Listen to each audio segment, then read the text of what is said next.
Muy buenos días, profesor. Mi nombre es Tatiana Díaz Ramos y el día de hoy le voy a exponer el tema asignado que es el gas de Fermi y densidad de estados. Entonces, en primer lugar, vamos a abordar los contenidos que voy a exponer el día de hoy, que es primero una introducción, luego la descripción como tal del modelo, luego unas determinadas asunciones que se tuvieron en cuenta para dicho modelo y por último vamos a hablar de la densidad de estados. Entonces, en primer lugar, como decía, una introducción. Tenemos que este modelo fue propuesto por Enrico Fermi, el cual fue un físico italiano que fue el creador del primer reactor nuclear del mundo y ha sido llamado el arquitecto de la era nuclear y el arquitecto de la bomba atómica. Y este fue uno de los pocos físicos que sobresalió tanto en la física teórica como en la parte de la física experimental y por ello también fue galardoneado con el Premio Nobel de la Física en 1938 por su trabajo sobre la radiactividad inducida. Entonces tenemos primero que todo que la primera gran contribución de Fermi involucró el campo de la mecánica estadística, que ya es muy conocida por todos. Y esto fue justo después de que Pauli formulara su principio de exclusión en 1925. Fermi siguió con su artículo en el que aplicó el principio de un gas ideal, empleando una formulación estadística que ahora es conocida como esa estadística de Fermi-Dirac. Y hoy en día las partículas que obedecen este principio de exclusión se denominan los conocidos fermiones. Entonces, es así como tenemos que este modelo físico se puede aplicar con precisión a muchos sistemas con muchos fermiones. Y algunos ejemplos claves son lo que es el comportamiento de los portadores de carga en un metal, los nucleones en un núcleo atómico, los neutrones en una estrella de neutrones y también puede ser los electrones en una enana blanca. Posteriormente, a lo largo de que vaya exponiendo, quedará más claro, sobre todo con las asunciones que daremos. Entonces, en primer lugar, las descripciones. Vamos a tener que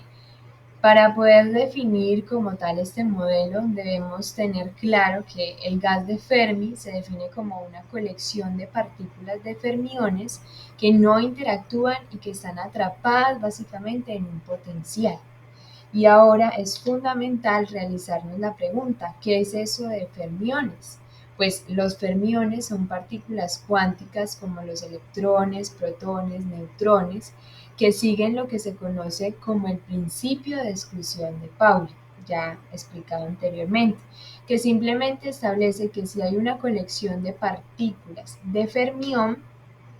y hay niveles de energía en ese tipo de colección de partículas, entonces no más de dos partículas de fermión pueden ocupar ese mismo nivel de energía e incluso en este caso se tendrá que un spin diferente o un giro opuesto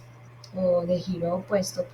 pueden encontrarlos ahí en esa misma línea. Y ahora, a diferencia de otras partículas, ya que hay otra clase de partículas cuánticas conocidas, como esas partículas bosónicas que no siguen el principio de exclusión de Pauli. Por lo que en el caso de los bosones, sí hay una colección de partículas de bosones. Entonces acá sí hablamos de que n números de partículas de bosones pueden ocupar el mismo estado de energía, por lo que a diferencia de los bosones, para el caso de los fermiones, que solo dos de estas partículas pueden ocupar ese mismo estado, y eso es lo que significa es que solo dos partículas entre una colección de partículas puede compartir los mismos valores de energía. Entonces tal colección es la que llamamos que se parecería como a un gas. Entonces por ello es conocido como el modelo de gas de Fermi. Pero entonces acá seguimos realizándonos es por qué este modelo se suele conocer como gas de Fermi. Entonces,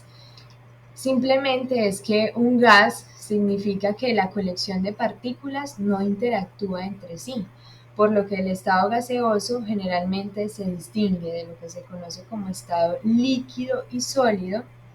en el sentido de que en el estado gaseoso la mayoría de las partículas o moléculas individuales se mueven que son libremente, es decir, la mayor parte del tiempo, y ellos solo interactúan con sus vecinos más cercanos, y que muy raramente, a diferencia de los líquidos y sólidos, donde las partículas interactúan con sus vecinos más cercanos casi todo el tiempo. Así que Fermi, el gas, es simplemente una colección de tales partículas de fermión que se mueve libremente en un volumen dado.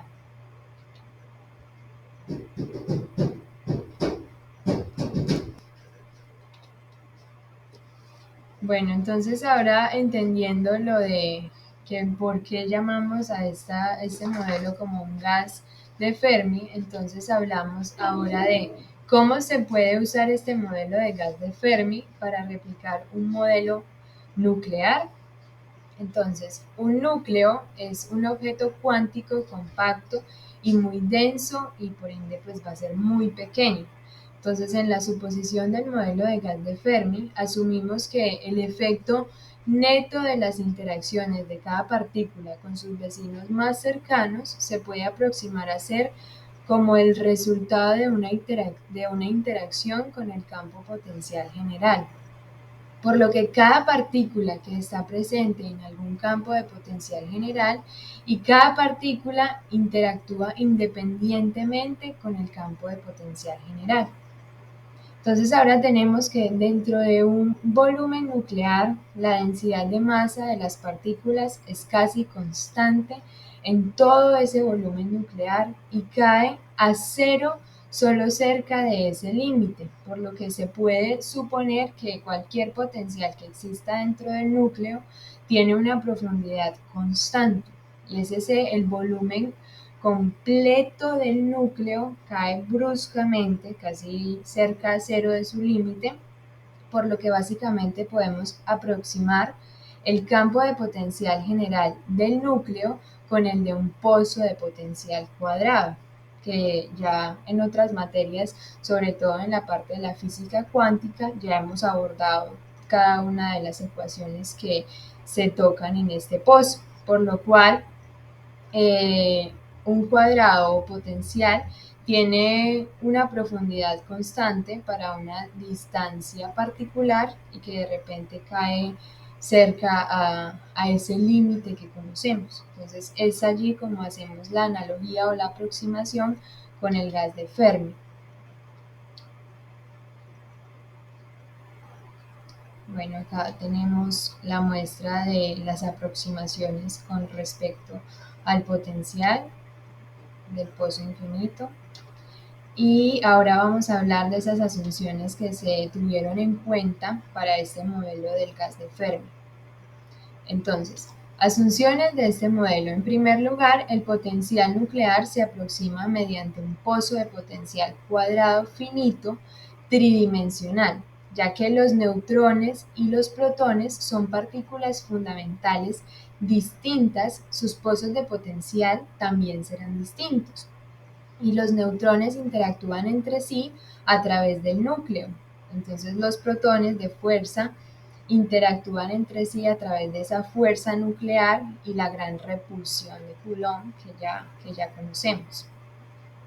Es así como mostramos la gráfica que puede representar el potencial del protón y del neutrón, que efectivamente son distintos. Entonces, por lo que en segundo lugar tenemos que el pozo de potencial de neutrones y el pozo de potencial de protones serán distintos entre sí, y los neutrones y los protones ocuparán niveles de energía en su propio pozo de potencial, ya que los neutrones y los protones son fermiones. En tercer lugar, tenemos que, por lo que no más de dos de estos neutrones y protones pueden ocupar un nivel de energía dado en su propio diagrama de energía de pozo de potencial individual. Ahora, en esa configuración de estado fundamental de este tipo de estructura de riqueza nuclear, casi todas estas partículas que interactúan lo harán ocupando el nivel mínimo de energía, por lo que dos de las partículas ocuparán el estado fundamental y las otras dos partículas ocuparán el primer estado excitado, las otras dos el segundo y así sucesivamente, por lo que la configuración de energía mínima consistirá básicamente en una gran cantidad de partículas que llenan estos niveles de energía uno a la vez, incluso a temperatura cero, en donde allí básicamente se agrega una configuración de ese estado fundamental y la combinación correcta de las energías de todas estas partículas será distinta del cero en tal configuración de estado fundamental, en donde todas estas partículas ocuparán los niveles de energía mínimos posibles. Es por ello que hace la aclaración de que deben ser los mínimos posibles. Entonces se puede suponer simplemente que el núcleo es una colección de esas partículas en donde cada una de ellas tiene cierta energía que se caracteriza por ser diferente entre sí. Ahora pasando al último ítem, se tiene que, por lo que básicamente una colección no conducirá a ningún cambio neto en la configuración de energía general de ese sistema. Entonces es allí donde decimos que por lo tanto podemos suponer que esta colección de partículas, que consiste en una gran cantidad de neutrones y en una carga de protones, que tienen diferentes energías, se mueven independientemente entre sí y no interactuarán, que es lo que nos dice tanto el modelo del gas de Fermi. Entonces ahora tenemos que para hablar de la configuración del estado fundamental, el estado ocupado más alto tiene cierta energía y esta energía es donde decimos que el estado ocupado más bajo se conoce como la energía de Fermi del sistema dado, y ahora hay una manera de calcular esa energía de Fermi con lo que se conoce como el modelo nuclear, que ellos pues ya se tiene un cálculo aproximado para esta energía y poder determinar cuánto es que vale. Entonces es así como se dice que básicamente se supone que la estructura nuclear se parece a un pozo de potencial cuadrado finito que es tridimensional, y usando lo que es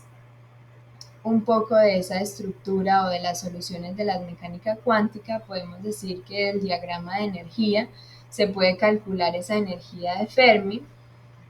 y es allí como decimos que por lo tanto un pozo de potencial nuclear como un pozo de potencial de protones, esta es la energía de Fermi o aproximadamente la energía de Fermi de un potencial de pozo cuadrado que contiene n números de neutrones. Es así como relacionamos estas expresiones para el caso del pozo de potencial. Y por último, para hablar de la densidad de estados, tenemos que otra magnitud muy utilizada y de gran utilidad e importancia para el análisis de las propiedades cristalinas, ya sean de la parte electrónica, térmica, es la densidad de estados, que básicamente lo que hace es relacionarnos el número de orbitales que hay por unidad de intervalo de energía, como lo observamos en la gráfica, a una energía dada del sistema. Y es así como tenemos acá expresada la relación de densidad de estados, en donde la densidad de estados se calcula como la derivada del número de orbitales que hay dentro de la esfera respecto de su energía. Acá tenemos la bibliografía, que es el libro Charles Kittel, que nos ha recomendado el profesor, y muchas gracias.